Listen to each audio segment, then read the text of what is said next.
Hello guys, তো দেখুন নারকেল তেল দিয়ে কী করে বানাতে হয়। বাড়িতে বসে বানাতে পারবেন কাজল।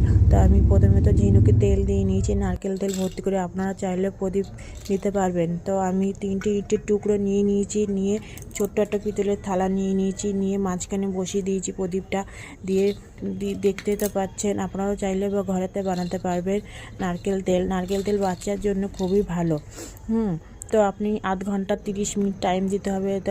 তো দেখুন কত সুন্দর কাজল হয়ে গেছে। তো আমি এখন তার সাথে কাজল নাতা নিয়ে নিয়েছি, নিয়ে একটা চামচ দিয়ে সুন্দর করে করা হয়ে গেলে দেখুন, তা আমি হাত দিয়ে ওটা ম্যাশ করে নিয়েছি। দেখুন, দেখতেই পাচ্ছেন। তারপর আমি 3-4 ফোঁটা নারকেল তেল, মানে যতটুকু পরিমাণে যতটুকু কাজল আপনি বাড়িতে বানাবেন ততটুকু 1-2 ফোঁটা দিয়ে দেখবেন কতটুকু লাগছে। যদি আর একটু লাগে তাহলে আর 1 ফোঁটা দিতে পারবেন।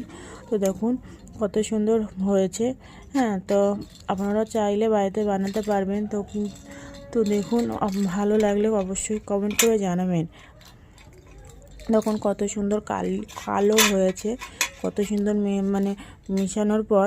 তো দেখতেই পাচ্ছেন কত সুন্দর কালো, কিন্তু বাজারে এরকম কালো কাজল পাবে না। কিন্তু বাচ্চার কপালে ফোঁটা দেবেন, কাজলের ফোঁটাটা অনেকক্ষণ থাকবে। তো দেখুন কত সুন্দর কালো হয়েছে।